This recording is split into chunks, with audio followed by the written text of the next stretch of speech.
আসসালামু আলাইকুম, কি অবস্থা সবার? আশা করি সবাই ভালো আছেন। তো আজকে চলে আসলাম একটা নতুন ভিডিও নিয়ে। যে আমার সামনে যে সুজুকি জিক্সার মনোটনটা আছে, তো এটা একটা ইউজার রিভিউ দেওয়ার জন্য, মানে অনেকে জিজ্ঞেস করতেছে বা গ্রুপে বা পোস্ট করতেছে যে মনোটন যারা নতুন কিনবে তারা একটা রিভিউ চাচ্ছে, যে এই বাইকটার ওভারঅল একটা রিভিউ দিতে। তো আজকে সেই ওভারঅল একটা রিভিউ দেওয়ার জন্য এই ভিডিওটা বানাচ্ছি। তো আমি দেখাই যে আমার যে মনোটনটা, আমি কিন্তু অলরেডি 45,431 কিলোমিটার চালিয়ে ফেলেছি। তো এটার সেজন্য একটা ইউজার রিভিউ দিচ্ছি আমার এক্সপিরিয়েন্স থেকে, যে কি চেঞ্জ করলাম, কি এখনও চেঞ্জ করি নাই, বা এই বাইকের মাইলেজ কেমন বা কি সমস্যা, এগুলো নিয়ে আজকের আর কি বিস্তারিত ভিডিও। তো ভিডিও না টেনে পুরো ভিডিও দেখতে থাকুন, এই সম্পর্কে জানতে পারবেন। বা যারা আর কি এই মনোটনটা কিনতে চাচ্ছেন এই 2026-এ এসে, তাদের জন্য ঠিক কেমন হবে, তো সেটাই আজকে জানাবো আমি। তো দেখলেন সবাই যে 45,431 কিলোমিটার আমার চালানো হয়ে গেছে এই বাইকটা। তো এই বাইকের মধ্যে প্রায় আমি 4 বছর ইউজ করতেছি এই মনোটনটা। তো এই মনোটন আমি আপাতত কিন্তু জাস্ট যে বাইরের যে সাবজেক্টগুলো, যে অ্যাজ লাইক আপনার ব্রেক শু হোক বা কেবল হোক, এগুলো চেঞ্জ করা মাত্র। আর যদি মেইন কথাই বলতে যাই, তাহলে যে ইঞ্জিনে এখনও কোনো কাজ করা হয় নাই, মানে অ্যাজ লাইক আর কি আপনার ক্লাস প্লেট বা ট্যাপিট ক্যাম রকার, এগুলা আমি কখনো চেঞ্জ করি নাই। আর হচ্ছে যে এই একটা টায়ার চেঞ্জ করা হয়েছে, যেটা হচ্ছে এখন আপাতত যে টিমসান লাগানো আছে, টিমসানের স্টার লাইট প্যাটার্নটা। আর চেন সেটটা চেঞ্জ করা হয়েছে, এখন যে চেনটা এটা নতুন, তাও এটা 20,000 কিলোমিটার চালানো হয়েছে চেঞ্জ করার পর। মানে যেটা যাওয়ার চেন সেট টায়ার এগুলো যাওয়া কিন্তু স্বাভাবিক জিনিস, কারণ চেনটা অলওয়েজ ঘোরে, তো চেনটা ক্ষয় যাওয়াটা স্বাভাবিক জিনিস। আর হচ্ছে যে টায়ারটা, বিশেষ করে পিছনের টায়ার, এটা যাওয়াটা খুবই সিম্পল, বা এটা গেছে, এটা চেঞ্জ করা হয়েছে। আর এদিক যদি দেখাই আমি সামনের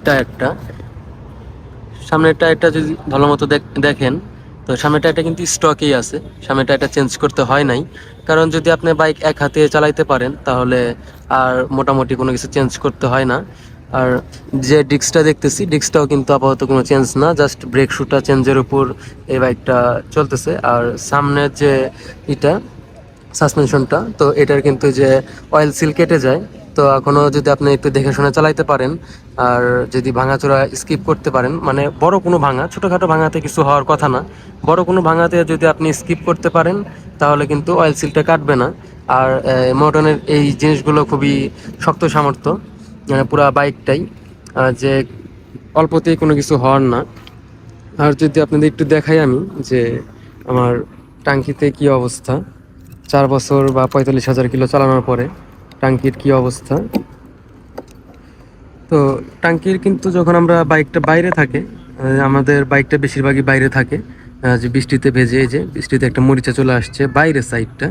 আর যেহেতু 4 বছর ধরে বৃষ্টিতে ভিজতেছে, আর আর ধোয়ার পরে কিন্তু এখানে পানি জমে থাকে, তো এই জন্য এরকম করে জংটা আসে, কিন্তু ভিতরে কিন্তু তেমন জং না, মাত্র আসতেছে। এটা স্বাভাবিক জিনিস, যেহেতু 4 বছর হয়ে গেছে, তো এখন এটা নিয়ে একটু ঝামেলা হবেই, বা টাঙ্কিটা যাওয়ার সময় হয়ে গেছে, এটা স্বাভাবিক, খুবই স্বাভাবিক।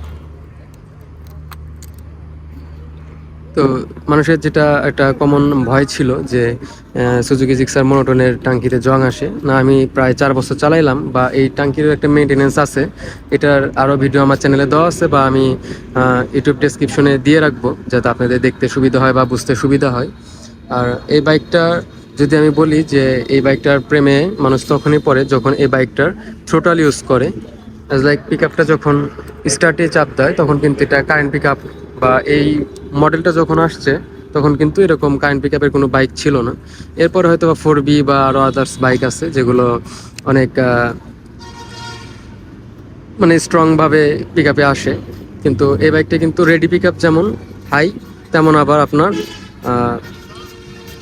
ওই যেমন ব্রেকিংটা, এই বাইকের যে ব্রেকিংটা, এই ব্রেকিংটা কিন্তু প্রচুর হাই, যে আপনি একটা গতিতে আছেন, আপনি 80+ বা 100+, এই বাইকটা কিন্তু তার ব্রেকিংটা আপনাকে একদম জমায়ে দিবে। এটা কিন্তু পিছনে ডাম ব্রেক, ডিস্ক নাই, এটা মোটনে যে ডিস্ক নাই, কিন্তু তারপরেও যদি কম্বিনেশন ব্রেকটা করা যায়, হাইড্রোলিক প্লাস আপনার ডাম ব্রেকটা, তাহলে কিন্তু আর কি এই বাইকের কন্ট্রোলটা সেরা। এই সেরার জন্য কিন্তু এই বাইকটা মার্কেটে মানে যেমন স্টাইলিশ লুক সাথে হচ্ছে যে আপনার রেডি পিক আপ আর হচ্ছে সেরা একটা ব্রেকিং, এটার জন্য কিন্তু এই বাইকটা এতটা পপুলারিটি পাইছে বা বাংলাদেশ মার্কেটটা কাঁপাইছে। তো আর এই বাইকের সবচেয়ে মানে বেশি একটা ঝামেলা হচ্ছে যে যেটা আমাদের কার্বোরেটর। এই বাইকের কার্বোরেটর সমস্যা যা সবাই ফেস করে, মোটনে শুধু একার না। তারপরেও কার্বোরেটরটা ক্লিন করে বা আমার এগুলা নিয়েও ভিডিও করা আছে, যেহেতু আমি অনেক দিন ধরে এই বাইকটা চালাই, তো আমার এগুলো সম্পর্কে অনেকগুলো ভিডিও করা আছে। তো আপনারা ওই আমার চ্যানেল থেকে ওই ভিডিওগুলো দেখে নিতে পারেন যে কিভাবে মেনটেনেন্স করবেন। সব কিছু মেনটেনেন্স করলে হয়তো বা একটা ভালো সুবিধা আসে। তো কার্বোরেটর প্রবলেমটা সেরকম ফেস হবে না। যেমন আমি এখনও কার্বোরেটর চেঞ্জ করি নাই, 3বার কার্বোরেটর পিস্টন চেঞ্জ করা হয়েছে 4 বছরে। এই হিউজ টাইম বা 35,000 কিলোমিটারে কার্বোরেটর পিস্টনটা নষ্ট হইতেই পারে। এটা আপনারা আর কি কিনে নেবেন বা এটা নিয়ে ভয় পাওয়ার কিছু নাই, এটা যে কোনো কার্বোরেটরই নষ্ট হয়।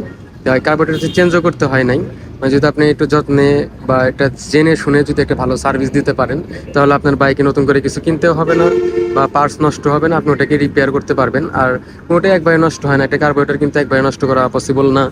তো সেই হিসাবে কিন্তু আপনার কার্বোরেটরটা এখনও ঠিকঠাক আছে। বা কার্বোরেটর কিছুদিন পর পর ওয়াশ করলে, যে 5,000-10,000 কিলোমিটার পর পর ওয়াশ করলেই সেটা ভালো সেট আপ থাকে। যেহেতু আমাদের দেশের ফুয়েল সিস্টেমটাও ভালো না, ফুয়েল গ্রেডও ভালো না, তো এই জন্য আর কি এই সমস্যাগুলো বেশি হয়ে থাকে। আর একটা মেইন প্রবলেম হচ্ছে যে এই পিলিয়ন সিটটা, আপনার সামনে বসে থাকবেন কিছুই হবে না, কিন্তু যে পিলিয়নে বসবে এই বাইকের সবচেয়ে অসুবিধা বাজে হচ্ছে পিলিয়ন সিটটা মানে স্পোর্টস বাইক বানাইতে যায়, নেকেড স্পোর্টস বাইক বানাইতে যায়, সিটটা একদম ভালো হয় নাই, যে কমপ্লেনটা সবার মধ্যে আছে। আর আরেকটা দিক হচ্ছে যে আপনার এই যে বাইকের যে এই হ্যান্ডেলবারটা একদমই দুর্বল হয় বিল্ড ইন। মানে এই ধরেন স্ট্যান্ড করা বাইক এখন পড়ে গেল, হ্যান্ডেলটা বাঁকা হয়ে যাবে, এরকম অ্যাক্সিডেন্ট না, এমনি যদি স্ট্যান্ড করা গাড়ি পড়ে যায় তখনও এই অবস্থাটাই হবে যে এই হ্যান্ডেলটা বাঁকা হয়ে যাবে। তো মোটামুটি আমার এই হ্যান্ডেলটা 3বার চেঞ্জ করা হয়ে গেছে, একবার অ্যাক্সিডেন্ট করে আর 2বার স্ট্যান্ডে থাকা পড়া অবস্থায় বাইকের হ্যান্ডেল নষ্ট হয়ে গেছে। আর এই ব্যতীত ইঞ্জিনে কোনো টাচ করতে হয় নাই আমার, ক্লাস প্লেটও যায় নাই এই পর্যন্ত, বা আপনার যে বড় কোনো কাজ পিস্টন যাওয়া বা ক্লাস প্লেট যাওয়া এরকম কিছু এখনও আমার বাইকে হয় নাই, বা ইঞ্জিন এখনও নন টাচ আছে। তো সেটা এখন আমার কোনো কাজ করাইতে হয় নাই। বেসিক যাওয়ার মধ্যে যেটা চাকা, আবার চেঞ্জ পকেটগুলা মানে পুরা চেঞ্জ সেটটা, আর আপনি ধরেন যে ক্লাস কেবল হোক বা পিক আপ কেবল হোক, এগুলো তো অস্বাভাবিক কিচ্ছু না। তো যদি আমি বলতে যাই যে 2026 এসে যারা এই বাইকটা নিতে চাচ্ছেন সুজুকি জিক্সার মনোটন, তো তাদের জন্য এটা এই প্রাইজের মধ্যে কিন্তু এখনও বাংলাদেশে বেস্ট। আর এটা এই দামের মধ্যে এরকম একটা বাইক পাওয়া অন্য কোনো কোম্পানিতে সেটা পসিবল না। আর আর এই বাইকটা ওভারঅল এই সব দিক দিয়ে একদম পারফেক্ট। জাস্ট পিলিয়ন সিট নিয়ে যদি আপনার কোনো কমপ্লেন না থাকে, তা আপনি এই বাইকটা অনায়াসে নিতে পারেন, বা আপনি এটা নিয়ে অনায়াসে পুরো বাংলাদেশ ট্যুর দিতে পারবেন, বা কোনো প্রবলেম হবে না। এটার হ্যান্ডেলিং বা আপনার চালকের যে সিটিংটা এটা, বা আপনার ব্রেকিং সিস্টেমটা অমাইক এক কথায়। তো এটা নিয়ে আপনার কোনো প্যারা খাইতে হবে না, আর তেমন একটা কোনো কিছু নষ্ট হয় না। তো 4 বছরে যে আপনি এতদিন ভিজে টিজে যে অবস্থা হয় টাঙ্কিতে বাইরের সাইড জং আসা, এটা খুবই নর্মাল জিনিস। কারণ বৃষ্টিতে ধরেন যে এই সিজনে প্রায় 10 দিন ভিজে গেছে, তাহলে আরও তো 4 বছর চালানো হয়েছে বাইকটা, বাইরে থাকে রোদ বৃষ্টি সবই এর উপর দিয়ে যাচ্ছে, তো এই জন্য নষ্ট হতেই পারে, এটা অস্বাভাবিক কিছু না। তো টাঙ্কির ভয়ে যারা এই বাইকটা স্কিপ করতে চাচ্ছেন তাদের এটা নিয়ে কোনো ভয় নাই। একটা সময় আর কি একটা লট খারাপ আসছিল মনোটনে, যে কারণে মানে নতুন বাইকে জং আসতেছিল, এখন সেটাও সুজুকি সলভ করে ফেলছে, নতুন আর বাইকে আমি দেখতে পারি না। বাইকগুলো সম্পর্কে আমার ভিডিও বলা আছে বা ভিডিও মেক করা আছে, আপনি দেখে নিতে পারেন আমার চ্যানেল থেকে। তো আর এমন কিছু আর কোনো কিছু চেঞ্জ করা হয় নাই। বাইকের যে মেইন সিডিআইটা থাকে সিডিআইটাও চেঞ্জ করতে হয় না, সব কিছু আবার ওকে আছে ঠিক মতো। যদি আপনি বাইকটা মেনটেনেন্স করতে পারেন, সব কিছুর মেনটেনেন্স আছে আপনার প্রত্যেকটা জিনিসের, সেটা যদি আপনি ঠিক মতো চালাইতে পারেন, তাহলে আশা করি যে এই বাইকটা আপনার কাছে বেস্ট ডিল হবে। বা এখন তো আরও আদার্স অনেক অনেক বাইক আসছে, কিন্তু এই প্রাইজের মধ্যে এখনও বাংলাদেশে জিক্সার মনোটনটাই সেরা অপশন, আপনি চাইলে এটা নিতে পারেন। আর আমি যেহেতু এতদিন ধরে চালাচ্ছি, তো আমার এক্সপিরিয়েন্স থেকে আমি এটা আপনার সাথে শেয়ার করলাম, এই জন্য একটু ভিডিওটা বড় হয়ে গেল। তো আপনারা মোটন 2026 সালে নিতে পারবেন, বা বেশি খুব একটা আমার চেঞ্জ করতে হয় নাই, বা এটা চালানোর উপর ডিপেন্ড করে। আপনি যদি মেনটেনেন্স করে বা যত্ন করে চালাইতে পারেন, তাহলে আপনার কাছে এই বাইকটা সেরা একটা অপশন হবে, কোনো একটা ঝামেলা হবে না। অনেকে অনেক বাজে মন্তব্য করে বা না, আমি আমার এক্সপিরিয়েন্স থেকে বললাম। এখন আপনাদের চালানোর ব্যাপার বা আপনাদের মেনটেনেন্স করার ব্যাপারটা আপনাদের কাছে, যেভাবে মেনটেনেন্স করেন সেভাবেই আর কি গাড়িটা টিকবে কিন্তু এই বাজেটে কিন্তু 2026 হলে এই বাইকটা এখনো বেস্ট অপশন হয়ে আছে বাংলাদেশে, বা এত পপুলারিটি পাইছে। তো এটা নিতে পারেন, এটা আর কোনো সমস্যা নাই। আর যেটা মেইন কথা হচ্ছে যে মাইলেজ, তো মাইলেজ নিয়ে বলতে ভুলে গেছি, আপনার এই বাইকের মাইলেজটা কিন্তু হাই, যেমন কোম্পানি ক্লেম করে 40। তো এই মাইলেজটা আবার অনেক কিছুর উপর ডিপেন্ড করে, আপনার বাইক সার্ভিসে, মানে বাইক ফ্রি কিনা, আপনার বাইকের এয়ার ফিল্টার, অয়েল ফিল্টার বা ইঞ্জিন অয়েল, এটা সব কিছু যদি ঠিকঠাক থাকে, টায়ার প্রেশার, এগুলো ঠিকঠাকের উপর কিন্তু আপনার আর কি এই বাইকের মাইলেজটা ডিপেন্ড করে। তো আমি এগুলো সব ঠিকঠাক রেখে, যখন আমি আপনার একটা ট্যুর দিলাম, আমি যখন রাজশাহী ট্যুর দিলাম, তখন কিন্তু আমার প্রায় পিছনে একটা পিলিয়ন সহ 53 কিলো মাইলেজ দিচ্ছে হাইওয়েতে। আর সেটার কারণ হচ্ছে যে ফুল সিনথেটিক ইঞ্জিন অয়েল ব্যবহার করা, সেটা মতুল ব্যবহার করি আমি, মতুলটা রেকমেন্ডেড সুজুকির সাথে, সেজন্য মতুলটা ব্যবহার করি। আর এই ফুল সিনথেটিকে আসলেই কিন্তু আপনার আর কি ভালো একটা মাইলেজ দিবে আপনার বাইক। তো তখন 53+ দিত, এখন ধীরে ধীরে বাইকটা পুরাতন হচ্ছে, ইঞ্জিন পুরাতন হয়েছে, কার্বোরেটর পুরাতন হয়েছে, আপাতত মাইলেজ ড্রপ করছে আপনার 30-35-এর মধ্যে থেকে যায়, মানে সিটিতে। এখনো হাইওয়েতে যাওয়া হয় না, এই জন্য আবার মাপতে পারি নাই। আবার ধরেন যে যখন আমি কার্বোরেটরটা ক্লিন করব বা সার্ভিসে দিব, তখন আবার এই মাইলেজটা ব্যাক করবে আমার বাইকে, বা আবার 40 আপ হয়ে যাবে। পুরানো হলে অবশ্যই প্রত্যেকটা বাইকেই মাইলেজ ড্রপ করে, এটা স্বাভাবিক কিচ্ছু না। আর টায়ার প্রেশার যেটা আপনি রাখতে পারেন, যে সামনে 40 আর পিছনে 50 পিছনের চাকায়, তো এই যদি মেনটেন করতে পারেন তাহলে আপনার একটা ভালো মাইলেজ দিতে পারে। আর এই ব্যতীত যদি আরও কিছু জানার থাকে তাহলে সেটা আমাকে কমেন্ট করতে পারেন, বা জানাতে পারেন আমাকে, আমার সাথে কন্ট্যাক্ট করার অনেকগুলো অপশন আমি করে রাখছি চ্যানেলে।